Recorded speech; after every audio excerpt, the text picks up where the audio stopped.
नमस्कार, आप देख रहे हैं जनसंवाद 24x7। जब चुनाव का समय होता है तो जनप्रतिनिधि प्रत्याशी आपके क्षेत्र में वोट मांगने जाते हैं। उस समय हाथ जोड़कर बड़े बड़े वादे करते हैं। वादे होते हैं आपका क्षेत्र स्वच्छ रहेगा, सड़कें साफ रहेंगी, नालियां क्लीन रहेंगी। लेकिन चुनाव जीतने के बाद उनके वह सारे वादे हवाई साबित होते हैं। ऐसा ही एक वार्ड है लोनी नगर पालिका में, वार्ड नंबर 29 जिसकी सभासद कविता चौहान है। पति कुलदीप सिंह चौहान एक अच्छे व्यक्ति हैं, लेकिन उसके बावजूद भी अपने क्षेत्र में सफाई व्यवस्था देने में असमर्थ हैं। हमने जब उनके वार्ड का दौरा किया तो वहां पर बहुत से परिवार उनके कार्य पर सहमति नहीं जता रहे थे, बल्कि उन पर आरोप लगा रहे थे। हम बात करेंगे डायमंड चौक क्षेत्र की। यहाँ पर निकलने को रास्ते नहीं हैं, सड़कों पर पानी भरे हुए हैं, बिजली के तार झूल रहे हैं, और उसके बावजूद भी सभासद महोदया शांत बैठे हैं। ये कहीं ना कहीं कार्यशैली पर सवाल खड़े करता है।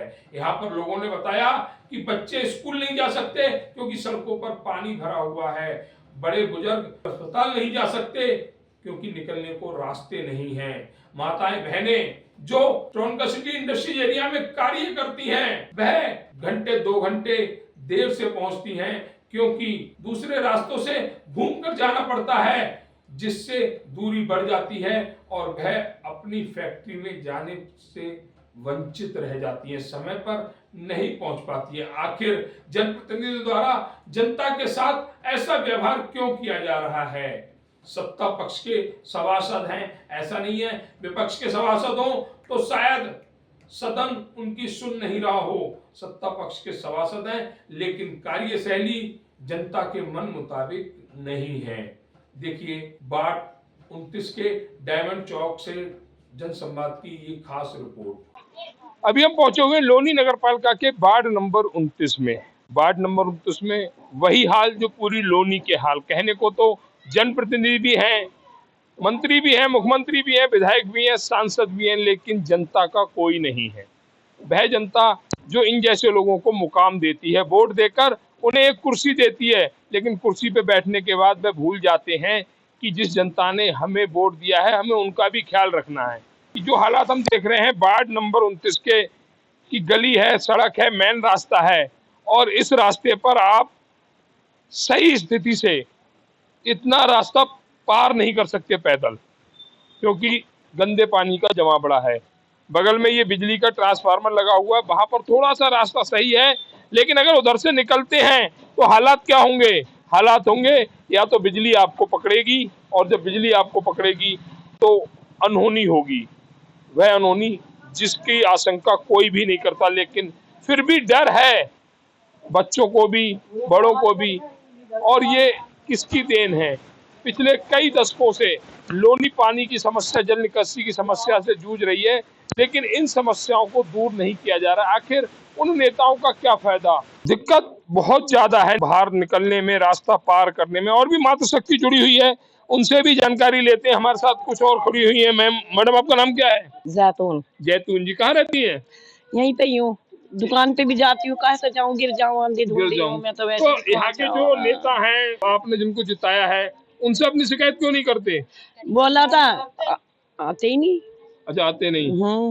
जब वोट लेना था तब जब तो हाथ जोड़ते हैं, और उसके बाद भूल जाते हैं। नो कहते थे यहाँ अब नहीं है, थोड़ी देर में आएंगे। तो ये कहना है जैतून जी का कि अगर हम उनके ऑफिस पे भी जाते हैं तो वहां भी हमें यह आश्वासन मिलता है कि अभी बैठो, थोड़ी देर में आएंगे। ये बच्चे आ रहे हैं, पीछे देखा जा रहा है, ये स्कूल के बच्चे हैं।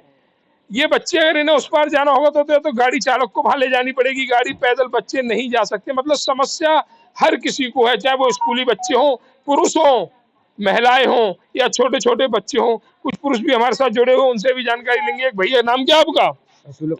रसूल खान जी, कहाँ रहते हैं? कब से रह रहे हैं यहाँ पे? हो गई 20 साल है। 20 साल हो गई। तो 20 साल में कुछ बदलाव देखा? कुछ ना बदला जी, तो नोई की नोई है। कहने को तो बात ये है कि अगर आप अपने गांव जाएंगे तो यहाँ से अच्छे रास्ते वहाँ मिल जाएंगे। वहाँ तो बहुत बढ़िया रास्ता है, बहुत बढ़िया रास्ते हैं। हाँ। तो ये कहना रसूल खान जी का कि वहाँ पर बहुत बढ़िया रास्ते हैं, और ये सच्चाई है, इसे झुटलाया नहीं जा सकता। कहने को तो ये कहा जाए कि नामकोम शहर में जरूर बैठे हुए हैं, लेकिन गांव के रास्ते, गांव की नालियां, गांव की विद्युत व्यवस्था इन कॉलोनियों से बहुत सुंदर है, बहुत मजबूत है। उसका श्रेय भी उन्हीं गांव वासियों को जाता है जिन्होंने मेहनत की है।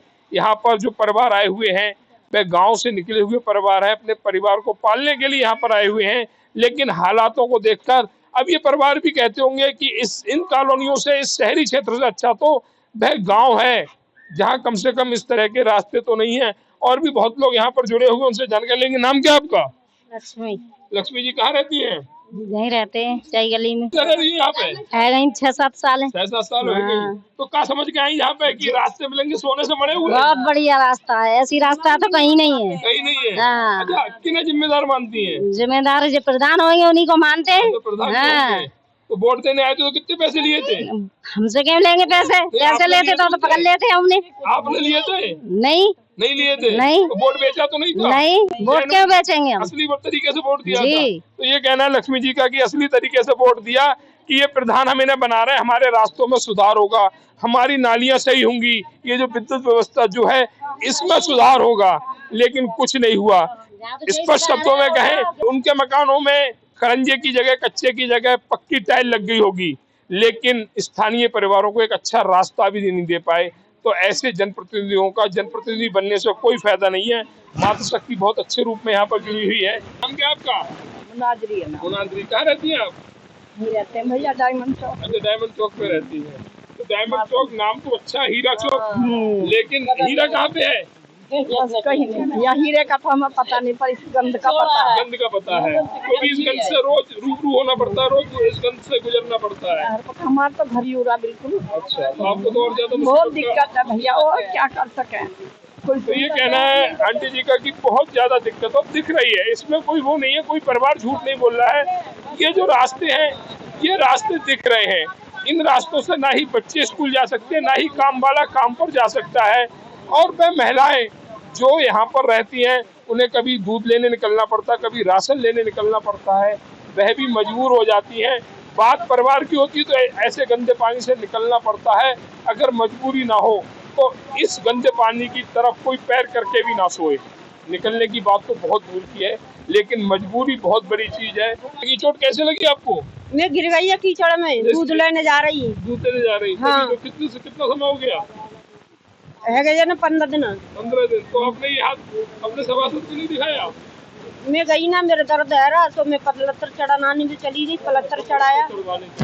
हाँ। तो कहीं ना कहीं आप मानती हैं कि आपके जो प्रधान है वो दोषी है इस क्षेत्र में इस तरह की व्यवस्था बनाए रखने के लिए? हाँ, तो हम कैसे तुम्हारी व्यवस्था पूरी करेंगे, अब इनने करी ना है। और रोज जा रही है लेडीज तो रोज कह देता आ रहे अभी तक आए नहीं है। तो ये कहना है मैडम जी का कि हम यहाँ के सभासद के समक्ष गए, अपनी शिकायत भी दी, लेकिन आज तक वो यहाँ के हालात देखने भी नहीं आए। सही कराने की बात तो बहुत अलग है, लेकिन हालातों को देखने नहीं आए। आखिर किसे दोष दें? अब तो गाने की पंक्तियां याद आती हैं गरीबों के लिए कि कौन सुनेगा, किसे सुनाए, इसलिए चुप रहते हैं। और हालात यही हैं। एक हमारे साथ युवा शक्ति जुड़ी हुई, उनसे भी जानकारी लें। तो अभी कुछ बोल रहे थे, क्या नाम है आपका? मेरा मुकेश नाम है। मुकेश जी कहाँ रहते हैं? मैं यही रहता हूँ पीछे टोरनी में। अच्छा, आप ये कह रहे थे कि प्रधान जी मना कर रहे थे, किस चीज के लिए मना कर रहे थे? मतलब यहाँ से देखने के लिए तो कम से कम आना चाहिए, कम से कम मना कर रहे हैं देखने उसमें। के लिए भी वो नहीं आए। नहीं आ रहे हैं तो कम से कम गली तो जो तो देख ले, तो कम से कम गली बना रहे, नहीं बना रहे, बच्चे गिर रहे हैं, मर रहे हैं, जो कर रहे हैं, तो उस हिसाब से आपके लिए होना भी चाहिए नहीं? अच्छा, यही हालात उस समय होते जब उन्हें वोट लेने होते, तब भी तो वो यहाँ पर आते हाथ जोड़ते, पैर जोड़ते। मतलब इस पानी से अगर निकलना पड़ता तो निकलते भी, लेकिन वोट लेने जरूर आते। जरूर आते उसमें। तो ये कहना है मुकेश जी का कि अगर ये हालात चुनावों के समय होते, ऐसा पानी भरा होता, तब वही सभासद जो अभी निर्वाचित हुए हैं इस रास्ते से आते भी, इस रास्ते से गुजरते भी और जनता के हर दरवाजे पे जाते, क्योंकि उन्हें वोट लेना था। आज जनता को जब इस पानी से गुजरना है तो उन्हीं निर्वाचित जनप्रतिनिधियों का पता नहीं है जिन्हें इसी जनता ने चुना है, इसी जनता के वोट से वह उस कुर्सी को पा सके हैं। अगर यही जनता उन्हें वोट नहीं देती तो शायद कुर्सी उन्हें नसीब नहीं होती। हालात बहुत खराब है। हम चैनल के माध्यम से कुलदीप चौहान जी से भी यही कहेंगे कि इनमें कुछ सुधार लाएं, जिससे कि आने वाले समय में आप अगर दोबारा या तीसरी बार खड़े हो तो जनता सही हृदय से, खुशी हृदय से, अपनी खुशी से आपको वोट दे, आपको मतदान करे और एक अच्छे जनप्रतिनिधि का चुनाव करे। लेकिन आज के हालातों से ऐसा संभव नहीं दिख रहा। एक भैया हैं, हमारे दिव्यांग भैया हैं, वो भी कह रहे हैं कि वो सुनते किसकी हैं। अब यही सवाल खड़ा करता है, आखिर जब उनकी जिम्मेदारी सुनने की है तो सुनते क्यों नहीं है? क्यों उस जनता को अब उन्होंने बैकफुट पर डाल दिया है, जिस जनता की वजह से ही आज वह एक बढ़िया ऑफिस बनाकर नगर पालिका के सदन में पहुंचे हैं। जवाब देना है, अब नहीं देंगे तो 2 साल बाद देंगे, लेकिन इस जनता को जवाब जरूर देना पड़ेगा। जिम्मेदारी आपकी है, अच्छे जनप्रतिनिधि के रूप में अपनी ख्याति बनाए या फिर जनता को दुखी करके अपनी पहचान बनाए। ये जिम्मेदारी आपकी है। उम्मीद है आप बात को समझेंगे और जनता को एक अच्छा माहौल प्रदान करेंगे।